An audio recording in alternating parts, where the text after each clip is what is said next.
E boa noite a todos, queridos irmãos que comparecem aí para mais em alguns minutos aí, nossos 30 minutos semanais, aprenderem um pouquinho acerca dessa situação da crise na igreja, né, que nós estamos vivenciando. O que nós temos percebido é que não é um fenômeno novo, tenho tentado mostrar isso para vocês, né? O nosso programa Veritas começou até mais com o ensejo de fazer oração pelos sacerdotes. E diante da pergunta do meu amigo Homero, por que começou essa crise na igreja, né? Da onde que começou essa situação toda? Então, eu resolvi começar essa série de explicações. Não são explicações profundas, até por causa do nosso tempo, né? E também do nosso quórum de pessoas assistindo, mas acho que a principal intenção aqui é a gente delinear, conseguir pontuar que a igreja já passou por diversas crises e que no meio dos seus santos sempre houve as figuras que atraiçoavam a igreja a partir de dentro dela. Então eu acho que essa é a principal noção que a gente pode ter, né? E entender que apesar desses traiçoeiros, dessas pessoas que causaram aí, né, diversos ataques contra a igreja permanece viva, de pé, a Igreja de Cristo, a Igreja Católica Apostólica Romana. Antes da gente fazer nossa oração inicial, quero lembrar aí, né, para quem tem acompanhado aqui o meu Instagram, sabe que no dia 20 de novembro vamos começar um novo curso, né? Então no dia 13 de novembro a gente encerra isso que a gente pode chamar de um mini curso a respeito das crises da igreja, né, ou pessoas que atacaram a igreja. E vamos começar então um curso mais detalhado, tá? Não tão superficial, não raso. A gente vai se aprofundar na temática dos demônios e dos exorcismos, né? E à luz de um filme clássico do cinema, quem acompanha meu Instagram sabe que um grande interesse meu é a filmografia, são os filmes, né? Então, a partir desse filme como exemplo e da teologia e também das orientações da igreja acerca desse tema, nós vamos abordá-lo e explorá-lo. Então, dia 20 de novembro, não perca a grande estreia do curso Exorcismo e Demônios à luz do filme O Exorcista, ok? E vamos começar então rezando. Especialmente hoje colocamos em intenção da nossa oração que Deus tenha piedade de todos aqueles que estão no meio dos conflitos, das guerras, né? De forma mais notória, essas guerras mais evidentes de Rússia e Ucrânia, Israel e Hamas, mas também outras guerras pelo mundo. Que Deus tenha piedade dos inocentes e ajude que, conforme sua vontade, possam cessar esses conflitos. Pai nosso que estais nos céus, santificado seja o vosso nome. Venha a nós o vosso reino, seja feita a vossa vontade, assim na terra como no céu. O pão nosso de cada dia nos dai hoje, perdoai nossas ofensas, assim como nós perdoamos a quem nos tem ofendido. E não nos deixeis cair em tentação, mas livrai-nos do mal. Amém. Ave Maria, cheia de graça, o Senhor é convosco. Bendita sois vós entre as mulheres e bendito o fruto do vosso ventre, Jesus. Santa Maria, Mãe de Deus, rogai por nós, pecadores, agora e na hora de nossa morte. Amém. Inspirai, ó Senhor, as nossas ações e ajudai-nos a realizá-las, para que em vós comece e para vós termine tudo aquilo que fizermos, por Cristo Senhor nosso. Amém. Glória ao Pai, ao Filho e ao Espírito Santo, como era no princípio, agora e sempre. Amém. Em nome do Pai, do Filho e do Espírito Santo. Amém. Muito bem. Hoje nós vamos aqui nos situar historicamente no período do Renascimento, né? O período do Renascimento, que foi um período ali iniciado no século XVI, né? A gente sabe que a Idade Média passou por uma severa crise ali por volta do século XI, XII, XIII, foi crescendo, e dessa crise resulta um movimento chamado Renascimento. Bom, é justamente no período chamado Renascimento que se fortalece um grupo que já vinha surgindo desde a retomada do comércio na Europa, chamada burguesia. A burguesia nada mais era, a princípio, que o grupo de comerciantes urbanos. E esse grupo começa a ganhar cada vez mais destaque e relevância política, até porque a sua produção e o seu comércio gerava uma grande quantidade de arrecadação de dinheiro. Era papel dos senhores ou dos reis traçar um certo equilíbrio entre os interesses da nobreza, que queria ser distinta e privilegiada, e esses burgueses que queriam participar dessa vida prestigiada e política. Porém, havia uma noção de ordem das coisas. E essa noção de ordem era resultado de uma ligação muito tradicional entre os nobres e a Igreja Católica. Os renascentistas vão ser aí artistas, mas também intelectuais, e até algumas pessoas da camada civil, né, mais comum, que vão querer romper com essa ordem. Tal ruptura não é total, não é imediata, mas começa ali a semente dessa ruptura com a ordem feudal, né? Mas mais do que isso, com a ordem que a igreja tinha estabelecido como uma ordem equilibrada de funcionamento da justiça, da honra, dos códigos de comportamento, em suma, a própria ordem social. Então, o que acontece? O Renascimento ele não é só aquela coisa bonita da arte, né? Aliás, nem toda arte ali é tão bonita assim se a gente analisar os conceitos por trás. Mas não é possível negar, né, que haja ali uma brilhante técnica artística revolucionária, né? É muito bonito realmente o que se produz no Renascimento.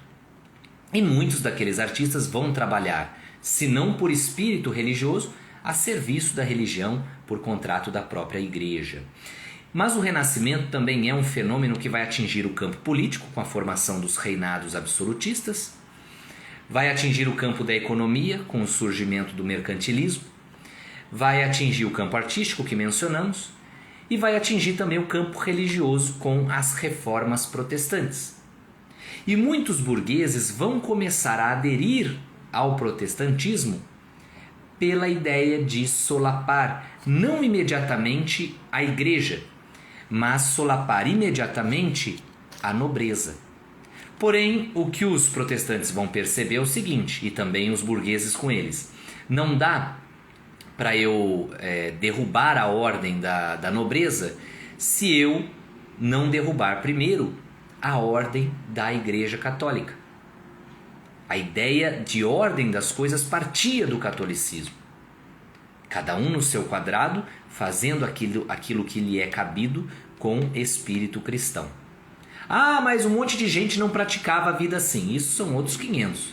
Mas o imaginário católico e a maior parte dos feudos vivia assim. Então, o que nós vemos é uma migração da racionalidade. Uma das maiores besteiras que se ensina na escola em história é a ideia de que assim, você saiu do mundo obscuro, do mundo sem razão, e encontra a racionalidade. Gente, não houve religião mais racional na história humana que a religião católica. Porque para compreender os desígnios de Deus, para elaborar uma organização que tocava praticamente um continente inteiro, para você ter um entendimento sobre escrituras que eram extremamente complexas, a igreja teve que assumir desde o seu começo um tom completamente racional. E é justamente na Idade Média que essa racionalidade vai atingir o seu ápice até então, através de figuras como Santo Agostinho e Santo Tomás de Aquino. Você pega os livros deles e percebe, o catolicismo não é a religião dos passionais. Ai, que maravilha, eu quero ter um sentimento, um afeto, uma coisa maravilhosa que me envolve. Esquece, vai amar mais a Deus no catolicismo, ou aquele que, sendo uma pessoa muito simples, encontra uma profunda e constante devoção, ou aquele que, estudando a fé católica, vai encontrando a riqueza da teologia revelada por Deus através do seu magistério, através da tradição eclesiástica. Então isso alcança um auge até então, que é na Idade Média. Problema para os burgueses. A Igreja Católica, a partir dessa forma de raciocinar, acabou estipulando uma ordem nas coisas. Uma ordem em que a ganância, por exemplo, não poderia existir ou não deveria existir. Porém, os burgueses, a gente sabe, seguem a lei do lucro, né? Seguem a lei do quanto mais melhor. E o resultado foi essa adesão ou a mentalidades, ou a filosofias, ou a religiões que contrariassem a Igreja Católica. Pois bem, nesse sentido, uma coisa que eu concordo, mas não da forma exagerada como muitas vezes aparece nas escolas, né? É que de fato você começa a passar de um mundo teocêntrico para um mundo antropocêntrico, ou seja, as respostas e comportamentos sociais que antes eram regrados ou ensinados ou orientados pela Igreja, passam a ser aqui, nessa época do Renascimento, a serem separados do catolicismo. É um processo que nós chamamos, né, de laicização do pensamento. O pensamento vai se tornando mais e mais laico. Laico não significa destituído de religião. Porém, começa a ter uma mentalidade das pessoas que acham que o melhor mecanismo de vivência é onde a igreja ou a religião não se misture com a vida civil. O que é um tremendo contrassenso quando você é cristão, porque a vida civil para o verdadeiro cristão tem que ser intimamente ligada à vivência cristã. Então, as leis, o comportamento, a moral, a ética, a justiça, tudo deve ser pautado pela fé católica para um católico. Então esse papo assim, não, temos que manter mesmo o Estado laico, porque isso nos permite uma liberdade de existir. Na verdade, é o caminho que a gente chegou. É como as coisas foram se compondo e chegou assim. Mas qual seria um Estado ideal? Um Estado católico. Onde tudo, como eu disse anteriormente, fosse pautado pelo catolicismo. Não foi assim que aconteceu. Se vocês quiserem entender a mudança inicial de mentalidade, especialmente no campo da arte, né, você pode fazer uma comparação que eu faço com os meus alunos, até ponho em provas, né? Você abre lá no Google e pesquisa imagem de Nossa Senhora e o Menino Jesus, Idade Média. E você vai ver uma técnica artística, mas uma representação sacra de Maria e Jesus. E compare com a imagem, né, a pintura de Maria amamentando Jesus, feita por Leonardo da Vinci, que você poderia imaginar que fosse qualquer mulher e qualquer menino se não fosse a identificação. Então, quando você compara os dois, além da técnica, você percebe que o olhar que antes era profundamente religioso e sacro começa a migrar para uma separação entre a esfera religiosa e a esfera civil e intelectual. Então, não caia nessa besteira de entender, saímos da religião e fomos para a razão. Não, saímos de uma razão teocêntrica, católica, para uma racionalidade ou uma razão cada vez mais laica. É esse fenômeno que vai acontecer no Renascimento e fortalecer-se depois, né? Bom, entre o Renascimento, no século XVI, e o século XVII, final do XVII, começo do XVIII, nós vamos ter aí uma ascensão de um fenômeno que nós vamos chamar de cientificismo, especialmente adotando ideias como dos filósofos Descartes, também Francis Bacon, entre outros. Não sou perito em filosofia, então não posso me aventurar muito entre esses caras aí. Agora, o que é notável, e aí eu recomendo novamente aquele livro que eu mostrei semana passada, né? Politização da Bíblia, escrito por Scott Hahn e Benjamin Wiker. Acredito que seja assim a pronúncia, né? Ali você começa a perceber qual é o processo, a partir do momento em que começa a querer se separar religião católica da vida civil, começa-se um processo de tentar politizar a Bíblia. Mas não estamos falando de uma politização ainda, no sentido de uma interpretação marxista ou usando para fins de direita e esquerda modernos. Não estamos falando disso ainda, dessa polarização mais besta de hoje. Nós estamos falando de pessoas muito perspicazes e inteligentes que costumavam ler a Bíblia e começam a selecionar pedaços ou vieses de interpretação para interpretar a Bíblia e utilizá-la a favor de uma visão de grupo social ou de politicagem. Nós vimos um caso muito marcante, que é o caso do rei Henrique VIII na semana passada. Agora, a gente percebe muito isso, e eu gostei de um trecho que eu li desse livro que diz assim: mais uma vez, a crença teológica na máxima contingência das leis foi breve. Em um século, a necessidade interna da matemática foi identificada com as leis da natureza, e a natureza passou a ser regida por suas próprias leis, o resultado sendo que o determinismo da matemática afastou a possibilidade de atuação divina, e em pouco tempo o próprio divino. Tá? Então ele está falando aqui nesse trecho da relação entre as descobertas matemáticas aí do Descartes, salvo engano, nesse capítulo, e como essa ciência começa a se tornar cada vez mais laica, ela não começa a se relacionar mais com a religião. Mas qual era o problema? Apesar de muitos desses pensadores, como Newton, Descartes, entre outros, pretenderem viver uma vida científica, ainda havia uma visão de mundo na formação dessas pessoas e no meio acadêmico ontológica, ou seja, a ideia de querer ver o todo. Hoje a gente estuda as partes, tanto é que a gente sabe muito de pequenas coisas e no fim não sabe de muita coisa, né? Naquele tempo não, você pegava a parte descoberta e tentava aplicar ao todo. Qual era o problema? Havia uma descoberta científica e um péssimo entendimento teológico, e aí tentava se encaixar os dois. O problema é que começou a ficar uma série de explicações mirabolantes que destoavam completamente do que era o catolicismo. E aí vem um problema de lógica, gente, fundamental.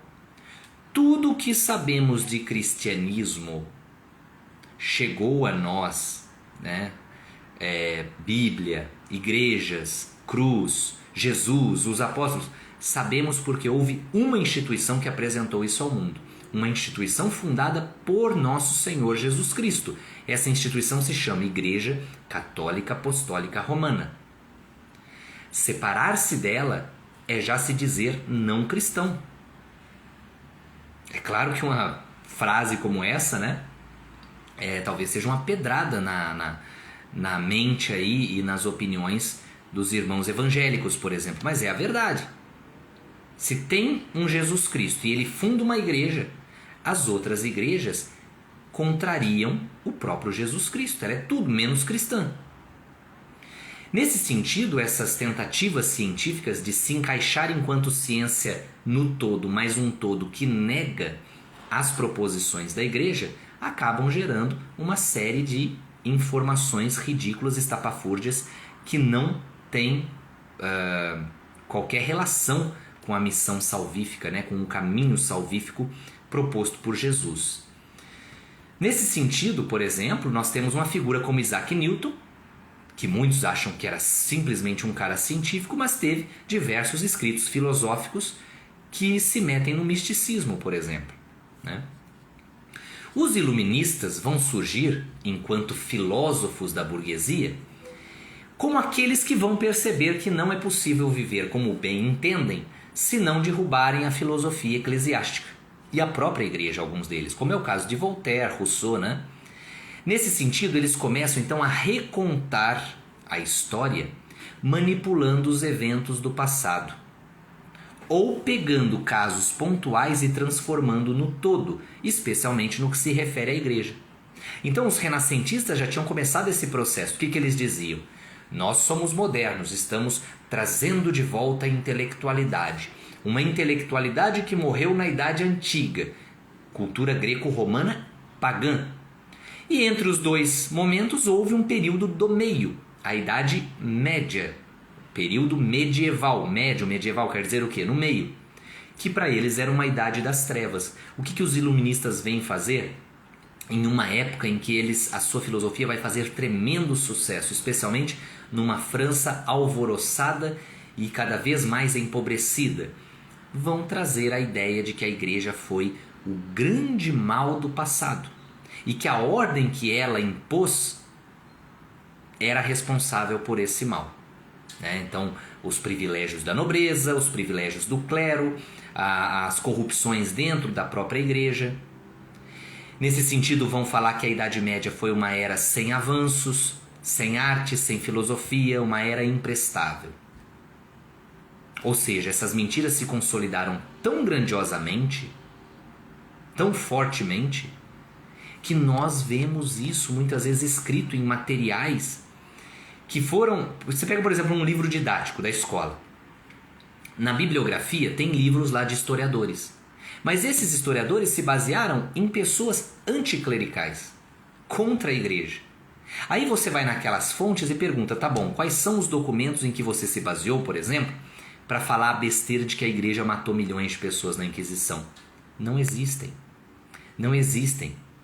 Quando você vai fazendo o caminho inverso do livro didático até os primeiros a escreverem aquelas coisas, muito disso não tem documentação.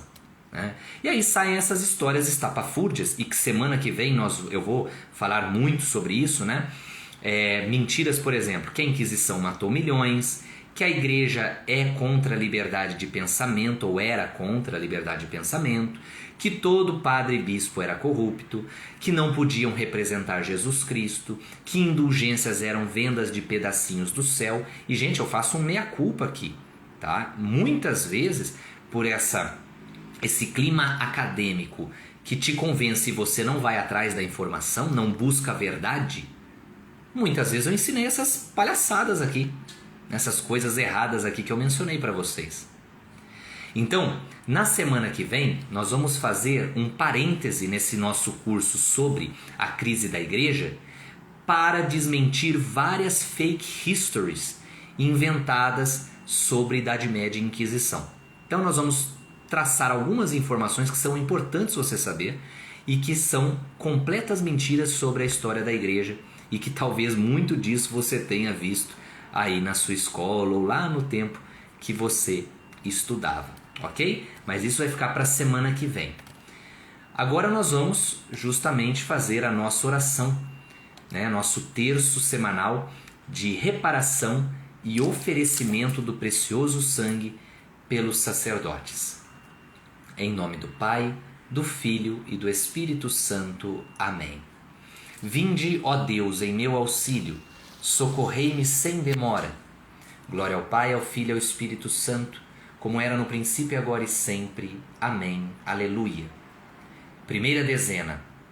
Eterno Pai, eu vos ofereço o precioso sangue de vosso amado Filho, nosso Senhor Jesus Cristo, Cordeiro sem defeito e sem mancha, em reparação pelos meus pecados e pelos pecados de todos os vossos sacerdotes. Por vosso precioso sangue, Jesus, purificai e santificai os vossos sacerdotes. Por vosso precioso sangue, Jesus, purificai e santificai os vossos sacerdotes. Por vosso precioso sangue, Jesus, purificai e santificai os vossos sacerdotes. Por vosso precioso sangue, Jesus, purificai e santificai os vossos sacerdotes. Por vosso precioso sangue, Jesus, purificai e santificai os vossos sacerdotes. Por vosso precioso sangue, Jesus, purificai e santificai os vossos sacerdotes. Por vosso precioso sangue, Jesus, purificai e santificai os vossos sacerdotes. Por vosso precioso sangue, Jesus, purificai e santificai os vossos sacerdotes. Por vosso precioso sangue, Jesus, purificai e santificai os vossos sacerdotes. Por vosso precioso sangue, Jesus, purificai e santificai os vossos sacerdotes. Ó Pai, de quem recebe o nome toda a paternidade no céu e na terra, tende piedade de todos os vossos sacerdotes e lavai-os no sangue do Cordeiro. Segunda dezena. Eterno Pai, eu vos ofereço o precioso sangue de vosso amado Filho, nosso Senhor Jesus Cristo, Cordeiro sem defeito e sem mancha, em reparação pelos meus pecados e pelos pecados de todos os vossos sacerdotes. Pelo vosso precioso sangue, Jesus, purificai e santificai os vossos sacerdotes. Por vosso precioso sangue, Jesus, purificai e santificai os vossos sacerdotes. Por vosso precioso sangue, Jesus, purificai e santificai os vossos sacerdotes. Por vosso precioso sangue, Jesus, purificai e santificai os vossos sacerdotes. Por vosso precioso sangue, Jesus, purificai e santificai os vossos sacerdotes. Por vosso precioso sangue, Jesus, purificai e santificai os vossos sacerdotes. Por vosso precioso sangue, Jesus, purificai e santificai os vossos sacerdotes. Por vosso precioso sangue, Jesus, purificai e santificai os vossos sacerdotes. Por vosso precioso sangue, Jesus, purificai e santificai os vossos sacerdotes. Por vosso precioso sangue, Jesus, purificai e santificai os vossos sacerdotes. Ó Pai, de quem recebe o nome toda a paternidade no céu e na terra, tende piedade de todos os vossos sacerdotes e lavai-os no sangue do Cordeiro. Terceira dezena. Eterno Pai, eu vos ofereço o precioso sangue de vosso amado Filho, nosso Senhor Jesus Cristo, em reparação, Cordeiro sem defeito e sem mancha, em reparação pelos meus pecados e pelos pecados de todos os vossos sacerdotes. Por vosso precioso sangue, Jesus, purificai e santificai os vossos sacerdotes. Por vosso precioso sangue, Jesus, purificai e santificai os vossos sacerdotes. Por vosso precioso sangue, Jesus, purificai e santificai os vossos sacerdotes. Por vosso precioso sangue, Jesus, purificai e santificai os vossos sacerdotes. Por vosso precioso sangue, Jesus, purificai e santificai os vossos sacerdotes. Por vosso precioso sangue, Jesus, purificai e santificai os vossos sacerdotes. Por vosso precioso sangue, Jesus, purificai e santificai os vossos sacerdotes. Por vosso precioso sangue, Jesus, purificai e santificai os vossos sacerdotes. Por vosso precioso sangue, Jesus, purificai e santificai os vossos sacerdotes. Por vosso precioso sangue, Jesus, purificai e santificai os vossos sacerdotes. Ó Pai, de quem recebe o nome toda a paternidade no céu e na terra, tende piedade de todos os vossos sacerdotes e lavai-os no sangue do Cordeiro. Agora na quarta dezena. Eterno Pai, eu vos ofereço o precioso sangue de vosso amado Filho, nosso Senhor Jesus Cristo, Cordeiro sem defeito e sem mancha, em reparação pelos meus pecados e pelos pecados de todos os vossos sacerdotes. Por vosso precioso sangue, Jesus, purificai e santificai os vossos sacerdotes.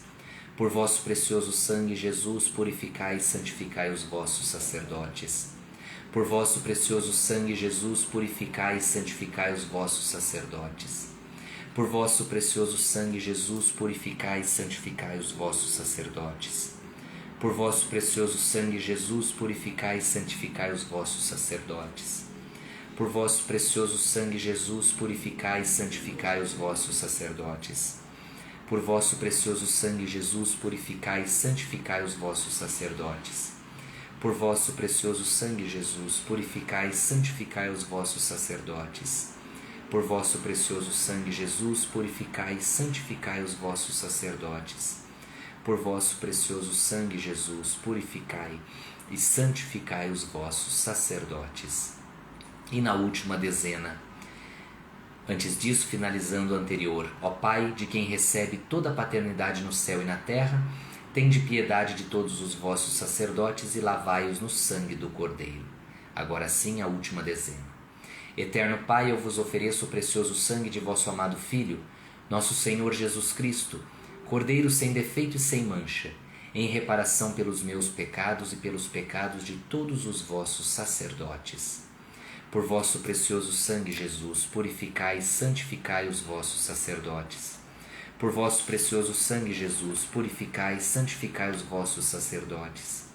Por vosso precioso sangue, Jesus, purificai e santificai os vossos sacerdotes. Por vosso precioso sangue, Jesus, purificai e santificai os vossos sacerdotes.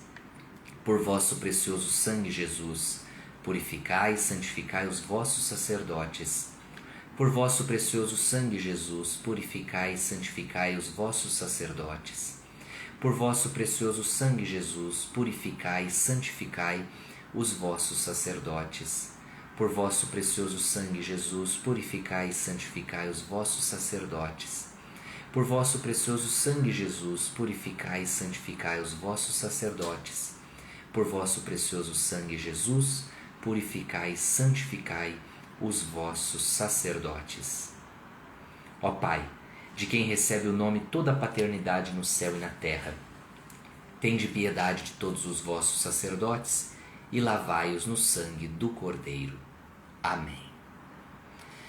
Muito bem, queridos irmãos, queridos amigos que entraram aí, nos prestigiaram ou que vão assistir depois a essa live, fica aí, mais uma vez o meu convite para no dia 20 de novembro começarmos um novo curso mais profundo e bastante completo, abordando a realidade acerca dos demônios, dos exorcismos e também dessa questão da possessão, tomando como exemplo, ao lado da teologia séria e sacra da igreja, o filme O Exorcista, para tentarmos delinear o quanto esse filme tem uma essência muito católica e que vale a pena a gente analisar à luz aí do que ensina a Santa Teologia Eclesiástica, ok? Então, dia 20 de novembro. Antes disso, até chegarmos lá, vamos continuar esse nosso pequeno curso, um pouco mais raso, porém com muitas informações interessantes para vocês, acerca das crises dentro da Igreja Católica.